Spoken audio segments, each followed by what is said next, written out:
So hello everyone, welcome to my YouTube channel. My name is Tarun Rega, and in this video we are going to discuss about the 150 days smart strategy to crack NEET 2024. इस video के अंदर हम बात करेंगे कि अब बचे हुए टाइम में ऑलमोस्ट 5 मंथ के आसपास या 150 डेज के आसपास जो है हमारे पास टाइम बचा हुआ है, तो इतने टाइम में क्या अभी भी कोई चांस है कि हम नीट क्रैक कर सकते हैं। बट इस सेशन को, इस वीडियो को स्टार्ट करने से पहले हमें ये समझना होगा, आपको कुछ चीज़ें एक्सेप्ट करनी होगी। सबसे पहली चीज़ यही है कि राइट डाउन योर मिस्टेक। ये स्ट्रेटेजी वीडियो देखने से पहले अभी ये वीडियो पॉज करिए और सबसे पहले जो है अपनी मिस्टेक्स को लिखिए कि क्या क्या मिस्टेक जो थी अब तक आपने की, जिस वजह से अभी तक जो है आपकी नीट प्रिपरेशन जो है आपने स्टार्ट नहीं की थी या फिर आप जो है वो पढ़ नहीं पा रहे थे।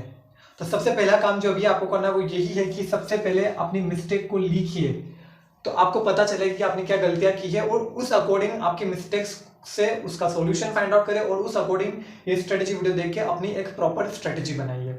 ऐसे अगर आप करेंगे तो काम बन जाएगा, ठीक है।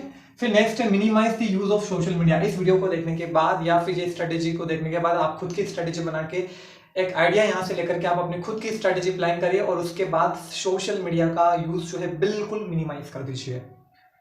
आप विश्वास नहीं करेंगे कि अगर आप सिर्फ जो स्टडी ऐप है उसी को यूज करिए, उसके अलावा दूसरे ऐप को यूज मत करिए। आप यूट्यूब वगैरह, व्हाट्सएप वगैरह, इंस्टाग्राम वगैरह ये सारे अभी के लिए बंद कर दीजिए। सिर्फ 5 महीने की बात है, बस सिर्फ ओनली 5 मंथ के लिए, और आप खुद चेंजेस ऑब्जर्व करेंगे कि बहुत ही अच्छा फील होगा। आपका माइंड जो वो फ्री रहेगा और आपके माइंड को ऐसा लगेगा कि मुझे कुछ करना है, फिर आप पढ़ाई में फोकस कर पाएंगे।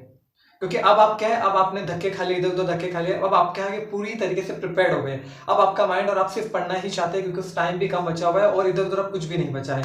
एक ही ऑप्शन बचा है, वो है स्टडी का ऑप्शन। तो मैं यही बोल रहा हूं कि आप जो है बिल्कुल मिनिमाइज कर दीजिए सोशल मीडिया का यूज। फिर नेक्स्ट है अपने आप में कॉन्फिडेंस रखिए। कोई बात नहीं, इतना कम टाइम है लेकिन हो जाएगा। फिर भी जिस हिसाब से मैंने जो स्ट्रेटेजी प्लान की है बिल्कुल मैंने प्रॉपर तरीके से प्लान की है। अगर आप इस स्ट्रेटेजी को फॉलो करेंगे तो अभी भी आपके पास चांस है कि आप 650 प्लस जो है वो स्कोर कर सकते हैं, ठीक है।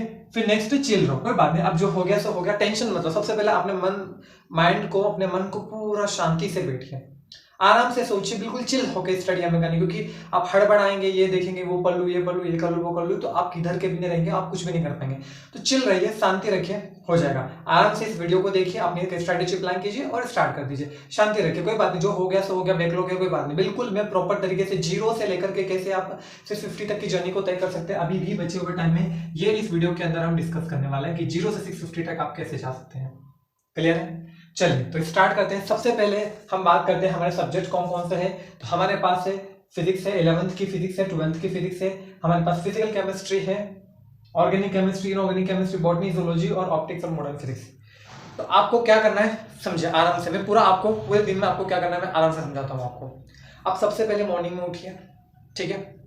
सबसे पहला काम जो आपको करना है वो करना है आपको 4x4 मेडिटेशन टेक्निक करनी है।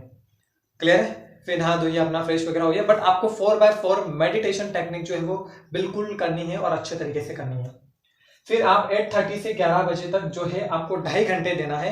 कोई क्लास अगर जैसे कि वैसे तो डेली जो है आपको 4 लेक्चर्स देखने होंगे, है ना। ये मैंने 4 लेक्चर्स 4 स्लॉट बनाए हैं, 4 लेक्चर्स देखने होंगे।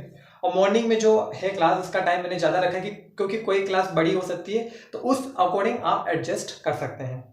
फिर आपको 8:30 से 11 तक जो है वो फिजिक्स की क्लास देखनी है या कोई भी लॉन्ग क्लास अगर है तो उसको अटेंड करना है।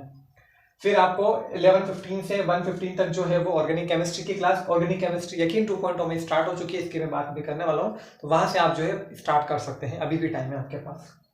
फिर है फिजिकल केमिस्ट्री, 1:45 से 3:45 तक आप फिजिकल केमिस्ट्री पढ़ेंगे। फिर 4 से 6 के बीच में आप रिवीजन करेंगे केमिस्ट्री का, ऑर्गेनिक केमिस्ट्री, आज ऑर्गेनिक रिवाइज करा, कल फिजिकल रिवाइज करा, अल्टरनेट डेज जो है आप इसका रिवीजन करेंगे। रिवीजन कैसे करना चाहिए इसके ऊपर भी मैंने बेस्ट वीडियो जो है वो बना रखा है, आप उसको देखिए, लिंक मैं डिस्क्रिप्शन बॉक्स में प्रोवाइड कर दूंगा, उसके थ्रू आप वहां से देख सकते हैं कि आपको रिवीजन कैसे करना है। एक बिल्कुल ultimate the best way, best approach जो होनी चाहिए रिवीजन करने के लिए, वो इस वीडियो के अंदर मैंने डिस्कस किया। तो डेफिनेटली आप उसको देखना, उस अकॉर्डिंग ही रिवीजन करना, बहुत इफेक्टिव लगेगा, बहुत अच्छा लगेगा, ठीक है। फिर आपको 6 से 7:30 के बीच में जिम और एक्सरसाइज ये करना क्यों इंपॉर्टेंट है, अभी मैं हेल्दी वाइब्स करके सीरीज चला रहा हूँ, उसके अंदर मैं आने वाले टाइम में डिस्कस करने वाला हूँ कि एक्सरसाइज करना क्यों इंपॉर्टेंट है, ठीक है। लेकिन आप कुछ भी जिम एक्सरसाइज को भी गेम वगैरह खेलना चाहे, आप जहाँ पे भी चिल करना चाहे, चिल आउट वाला टाइम जो मैंने यहाँ पे रखा है। फिर आप देखेंगे रात को 8 से 10 बजे के बीच में आपको बायोलॉजी की क्लास अटेंड करनी है। कैसे क्या करना है सारा समझाने वाला हूँ। फिर 10:30 से 12:30 के बीच में आपको रिवीजन करना है, वो फिर अल्टरनेट करना है बायोफिजिक्स, यानी कि पूरे दिन भर में आपको 4 क्लासेस देखनी है ना, 2 घंटे की, और 2 रिवीजन करने हैं 2 घंटे के। अल्टरनेट सब्जेक्ट को जो है आपको रिवाइज करना है, वो आपके अकॉर्डिंग आप सेट कर सकते हैं। ठीक है ना। अब बात करते हैं हमारे सिलेबस की। देखिए, दिसंबर से अप्रैल तक आपको 11th की फिजिक्स पढ़नी है, एमआर सर से आपको फिजिक्स पढ़ना है। ये यकीन 2.0 में अभी जो बैच चल रही है इससे आप मत पढ़ना, क्यों? क्योंकि इसमें बहुत सारे लेक्चर्स सर ले रहे हैं। आप जो बैच है 2023 की, आई एम डेफिनेटली श्योर कि आप सभी को वो बैच मिली होगी, वहां से आप पढ़ सकते हैं, क्योंकि मैंने टोटल लेक्चर काउंट किया 180 लेक्चर में, है ना। तो 180 लेक्चर में से 150 लेक्चर तो आप यहाँ देखेंगे, और बचे हुए ऑप्टिक्स और मॉडर्न फिजिक्स आप यहाँ पढ़ेंगे। तो सबसे पहले आपको क्या करना है, आपको 11th की फिजिक्स स्टार्ट करनी है, और उसके साथ आपको 12th की फिजिक्स इलेक्ट्रोमैग्नेटिक वेव्स तक जो है वो पूरी कंप्लीट करनी है। अब बच्चे की आपकी ऑप्टिक्स और बच्चे की आपका मॉडर्न फिजिक्स, जो कि वेटेज भी अच्छा है और इंपॉर्टेंट भी है। बट उसके पहले आपको जो नेक्स्ट लेक्चर देखना है फिजिकल केमिस्ट्री का देखना। ऑलमोस्ट जो है यहाँ पर 80 लेक्चर्स है, तो यानी कि अभी नवंबर चल रहा है, दिसंबर जनवरी तक जो है वो कंप्लीट हो जाएगी फिजिकल केमिस्ट्री। जैसे ही फिजिकल केमिस्ट्री कंप्लीट होगी, आप स्टार्ट कर देना ऑप्टिक्स और मॉडर्न फिजिक्स एमआर सर से वापस वहां पढ़ना। तो इधर आपकी पूरी फिजिक्स कंप्लीट हो जाएगी, इधर आपकी पूरी फिजिकल केमिस्ट्री कंप्लीट हो जाएगी, और आपकी मॉडर्न फिजिक्स सब कुछ जो है वो कंप्लीट हो जाएगा। यानी कि 2 लेक्चर आपको डेली देखने, जो कि मैंने टाइम आपको बताया था ये वाले टाइम में। क्लियर है? ये क्लियर हो गया होगा।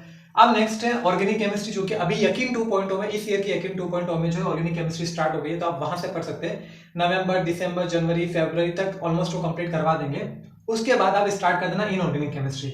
इनऑर्गेनिक केमिस्ट्री आप एमडी सर से पढ़ सकते हैं, ऑर्गेनिक केमिस्ट्री आप योगेश जैन सर से पढ़ सकते हैं, आप या कोई भी टीचर आप चूज कर सकते हैं आपके अकॉर्डिंग। मेरे को जो बेस्ट लगे, जो कि कम टाइम में ज्यादा इफेक्टिव कंटेंट जो दे पा रहे थे, मैंने उनको चूज किया है। समझ में भी जिनका अच्छे से इजीली में आ जाए, इस तरीके से मैंने यहाँ पे टीचर्स को चूज किया है। ठीक है नाउ, फिर आपको इनऑर्गेनिक केमिस्ट्री स्टार्ट करनी है। इनऑर्गेनिक केमिस्ट्री क्यों? क्योंकि बहुत 4 चैप्टर इसके अंदर बचे। पीरियोडिक टेबल है, केमिकल बॉन्डिंग है, कोऑर्डिनेशन कंपाउंड है, डी और डीएनए ब्लॉक है, और पी ब्लॉक भी, 5 चैप्टर्स है। तो वो इजीली 1.5 महीने के आसपास इतने टाइम में कंप्लीट हो जाएंगे। तो इनऑर्गेनिक केमिस्ट्री आप कहाँ पढ़ेंगे? आप एमडी सर से पढ़ेंगे। अब एमडी सर ने यकीन 2.0 में तो 3 चैप्टर्स करवा दिए हैं, लेकिन एमडी सर जो यकीन 4.0 में भी पढ़ाएंगे। तो ये 4.0 भी सभी को मिली हुई है, और वहां पर रिकॉर्डेड लेक्चर्स आएंगे, तो कम टाइम में ज्यादा कंटेंट हमें मिल जाएगा। तो वहां से जो है आप कवर कर लेना, यकीन 4.0 से आप कवर कर लेना आपकी इनऑर्गेनिक केमिस्ट्री। तो आपकी ऑर्गेनिक केमिस्ट्री भी अच्छे तरीके से हो जाएगी, इनऑर्गेनिक केमिस्ट्री भी अच्छे तरीके से कंप्लीट हो जाएगी। इतना इजी है ना। फिर बात करते हैं बॉटनी की। तो बॉटनी में ऑलमोस्ट 100 लेक्चर्स आएंगे, आपको पढ़ना है आकांक्षा अग्रवाल मैम से पढ़ना है। क्लियर है? तो देखिए, नवंबर चल रहा है, दिसंबर, जनवरी, फरवरी तक जो है आपकी बॉटनी अच्छे तरीके से कंप्लीट हो जाएगी। ठीक है, ये जो भी टीचर्स के नाम मैंने यहाँ पे लिखे हैं, ये बेस्ट है ना। फिजिकल के लिए सुधांशु सर वगैरह, ये बेस्ट टीचर्स हैं। इनके क्लास से डायरेक्ट क्वेश्चंस आपको नीट के अंदर देखने को मिल जाएगा। नहीं ज्यादा अगर आप इनके क्लास अटेंड कर लेते हैं, इनके क्लास में करवाए गए क्वेश्चंस को अच्छे से कर लेते हो, तो डेफिनेटली आई एम श्योर कि आप 650 के से ज्यादा भी स्कोर कर सकते हैं। क्लियर है? फिर आपको पढ़ना है जूलॉजी। अब जूलॉजी जो है आपको पढ़ना है मनीष दुबे सर से। मनीष दुबे सर के जो लेक्चर है, क्रैश को लेक्चर है, 2 महीने में पूरी जूलॉजी कंप्लीट करवा रखी है सर ने। आप देखेंगे खजाना वाले सेक्शन में, खजाना में सर के लेक्चर, आपको क्रैश कोर्स के लेक्चर मिल जाएंगे जूलॉजी के, वहां से जो है आप जूलॉजी कंप्लीट कर सकते हैं। एमडी सर ने जो है वहां पर, मनीष दुबे सर ने वहां पे करवाई है जूलॉजी, और बिल्कुल प्रॉपर तरीके से वहां पे कंप्लीट हो जाएगी। और अगर आगे जाकर चल के मैम कभी जूलॉजी पढ़ाए कोई सी बेच में, तो आप वो बेच खरीद के वहां से जूलॉजी पढ़ लेना। लेकिन बायो के अंदर आपको टेंशन लेने की बिल्कुल जरूरत नहीं है, बिकॉज ये सारे ही टीचर्स जो है अल्टीमेट टीचर्स है। फिजिक्स में सिलेबस आगे चल रहा, टाइम ज्यादा लग रहा था, इसलिए आप लास्ट ईयर वाले यकीन 2.0 से पढ़ लेना। बाकी यकीन 2.0 से पढ़ना फिजिकल केमिस्ट्री, ऑर्गेनिक केमिस्ट्री आप योगेश जैन सर से पढ़ना, इनऑर्गेनिक केमिस्ट्री एमडी सर से पढ़ना, बॉटनी एएमएम से पढ़ना, जूलॉजी मनीष दुबे सर से पढ़ना, और इजी वे में आपका कंप्लीट हो जाएगा। मतलब डेली 4 लेक्चर देखना, पहले 11th फिजिक्स कंप्लीट करना, फिर 12th कंप्लीट करना, फिर पहले फिजिकल केमिस्ट्री कंप्लीट करना, फिर ऑप्टिक्स कंप्लीट करना, पहले ऑर्गेनिक कंप्लीट करना, फिर इनऑर्गेनिक, बॉटनी, और इधर जूलॉजी। तो पहले यानी कि आपका फरवरी के आसपास आपकी 11th कंप्लीट हो जानी चाहिए, फिजिकल केमिस्ट्री कंप्लीट हो जानी चाहिए, ऑर्गेनिक केमिस्ट्री कंप्लीट हो जानी चाहिए, बॉटनी जो है वो कंप्लीट हो जानी चाहिए। मार्च और फरवरी के हाफ, फरवरी, मार्च, अप्रैल तक जो आपकी 12th की फिजिक्स, ऑप्टिक्स, मॉडर्न फिजिक्स और इनऑर्गेनिक केमिस्ट्री और आपकी जूलॉजी कंप्लीट हो जानी चाहिए। क्लियर है? तो इसी वे में जो है सिलेबस पूरा कंप्लीट हो जाएगा। तो पहली चीज तो ये, कोई भी कॉम्पिटिटिव एग्जाम को प्रिपरेशन करने के लिए सबसे पहला काम ही होता है कि हमारा सिलेबस कंप्लीट होना चाहिए। बट सिलेबस कंप्लीट होने के साथ साथ हमें रिवीजन भी करना है। ये रिवीजन का टाइम जो मैंने दिया है ये भी बहुत इंपॉर्टेंट है। तो रिवीजन कैसे करेंगे आप? तो मैंने रिवीजन वाला वीडियो देखता हूँ, उसके अंदर मैंने बिल्कुल प्रॉपर तरीके से समझाया कि रिवीजन कैसे करना है। फिर नेक्स्ट चीज जो आती है क्वेश्चन प्रैक्टिस। तो इन सबके आप डीपीपी सॉल्व करना, जब आप रिवीजन करेंगे डीपीपी अटेम्प्ट कर लेना, है ना। फिजिक्स में आप असाइनमेंट सॉल्व कर सकते हैं तो ठीक, नहीं कोई बात नहीं भी करेंगे तो चलेगा, लेकिन क्लास के नोट्स के क्वेश्चन, पीडीएफ के question is very much important. इसमें फिजिक्स में और फिजिकल केमिस्ट्री में आप नोट्स नहीं बनाएंगे तो भी चलेगा, क्योंकि फिजिक्स के अंदर आप एमआर सर की बुक को फॉलो कर लेना, और फिजिकल केमिस्ट्री के अंदर आप पीटीआर लिस्ट बनाना, पॉइंट टू रिमेंबर की लिस्ट बनाना। ये क्या होता है आप मेरे रिवीजन वाले वीडियो में जाकर देखेंगे, वहां पे आपको पता चल जाएगा। क्लियर है? तो यानी कि फिजिक्स और फिजिकल केमिस्ट्री में लेक्चर देखना है, पीडीएफ से जो रिवीजन करना है, और डीपीपी और पीवाईक्यूज जो है वो आपको सॉल्व करने हैं। बायोलॉजी हो गया, ऑर्गेनिक केमिस्ट्री हो गया, इनऑर्गेनिक केमिस्ट्री हो गया, सबसे पहले आपको लेक्चर देखना है, लेक्चर के नोट्स बनाने हैं, हैंड रिटन नोट्स बनाने हैं इसके अंदर, फिर रिवीजन करना है नोट्स का, फिर डीपीपी और पीवाईक्यू सॉल्व करने हैं। इतना हो जाएगा, यानी कि आपने सिलेबस कंप्लीट कर लिया, आपने उसका रिवीजन कर लिया, आपने उसके question practice, long term revision कैसे करना चाहिए, उसके पीटीआर लिस्ट बनाना चाहिए, वो भी सारा मैंने अपने रिवीजन वाले वीडियो में बता रखा है, तो वो तो आप डेफिनेटली वो वीडियो एक बार देखना, बहुत इफेक्टिव रहेगा। ठीक है, अब बात आती है टेस्ट की, क्या हम टेस्ट कब देंगे, क्योंकि कोई भी कॉम्पिटिटिव एग्जाम की प्रिपरेशन करने के लिए सबसे मेन इंपॉर्टेंट होता है कि टेस्ट, क्वेश्चन प्रैक्टिस।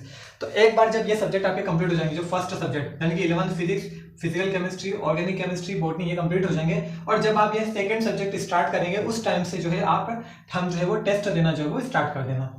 ठीक है, अब टेस्ट कैसे देना है, कौन से टेस्ट सीरीज को फॉलो करना है, कैसे क्या टेस्ट वगैरह देना है, ये सारी स्ट्रेटेजी में बताऊंगा आपको। मैं फरवरी के अंदर एक वीडियो बनाऊंगा, ये कंप्लीट हो जाएगा इतने आपका, तो उस वीडियो को आप देख के आप टेस्ट के लिए जो है वो प्रिपेयर करेंगे, फिर हम मॉक टेस्ट वगैरह देंगे। क्योंकि देखिए टेस्ट वगैरह भी बीच में लूंगा तो फिर कंफ्यूजन होगा, टेस्ट पे अगर सिलेबस कंप्लीट नहीं हुआ तो फिर डिमोटिवेशन होगा, फिर आप वही सारी चीजें रिपीट करने लग जाएंगे, है ना।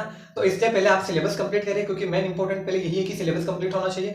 सिलेबस कंप्लीट होने के बाद आप इसका रिवीजन करिए, मल्टीपल टाइम इसको रिवाइज करिए, अच्छे से लर्न कर लीजिए चीजों को।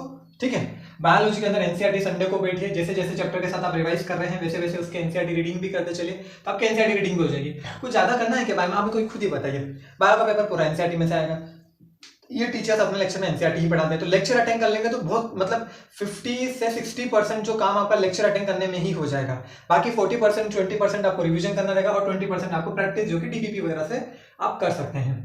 ठीक है, तो ये है पूरी ओवरऑल स्ट्रेटेजी कैसे आपको फॉलो करना है। बट मेन चीज क्या है, आपको मेंटेन करनी पड़ेगी कंसिस्टेंसी, और कंसिस्टेंसी कैसे मेंटेन करें इसका भी मैंने वीडियो बना रखा है, तो वो आप देख लेना। और वहां पर मैंने एक बहुत इंपॉर्टेंट चीज बताई थी कि आपको बनाना है एमसीटी लिस्ट, या आपको रोज डेली रात को सोने से पहले बनाना है कि आपको कल कौन सा काम है जो बिल्कुल करना है, कौन से नहीं करना है, और कौन कौन से काम आप कर सकते हैं। ये बहुत इंपॉर्टेंट है। आप मैंने consistency, how to maintain consistency वाले वीडियो में जाके आप देख सकते हैं कि आपको कंसिस्टेंसी कैसे मेंटेन करनी है, और वहां से जो है आपको आइडियाज लेने हैं और अपनी प्रिपरेशन को स्टार्ट करना है। इस पूरी जर्नी के अंदर आप कभी भी डीमोटिवेट होंगे तो मैंने ये भी बता रखा है कि हमेशा मोटिवेटेड कैसे रहें। ठीक है, हमेशा तो कोई भी मोटिवेटेड नहीं रहता, लेकिन फिर भी अपने आप को मोटिवेटेड कैसे रखें, ये सारी बातें मैंने अपने एक सेपरेट वीडियो के अंदर की हाउ टू स्टे मोटिवेटेड वाले वीडियो में की है। ये सारे लिंक मैं डिस्क्रिप्शन बॉक्स में प्रोवाइड कर दूंगा। अगर आपको लगता है कि आप प्रॉब्लम फेस कर रहे हैं तो डेफिनेटली आप उसको देख सकते हैं। अगर आपका पढ़ने में मन नहीं लगता है तो भी मैंने बात की हुई है, बहुत सारी चीजें मैंने बता रखी है। मेरा एम यही है कि मैं एक प्रॉपर गाइडेंस दे पाऊँ, जो हार गए हैं, जो रास्ता छोड़ने की कोशिश कर रहे हैं, जो सोच रहे अब नहीं हो पाएगा, उनको मैं एक उम्मीद जगा पाए, है ना। हमेशा सबसे पहले अपने अंदर कॉन्फिडेंस रखिए, कर सकते हैं। ठीक है, अभी भी टाइम है, और आराम से चिल होकर रहिए, आराम से करिए प्रिपरेशन। स्ट्रेटेजी मैंने बता दी है, सारे टीचर बेस्ट है, आपको भी पता है, क्योंकि इनके टीचर के लेक्चर के नोट्स में से डायरेक्ट क्वेश्चन के एग्जाम के अंदर आ जाएंगे, तो टेंशन लेने की जरूरत कहीं से कहीं तक है नहीं। Okay, thank you so much for watching the video.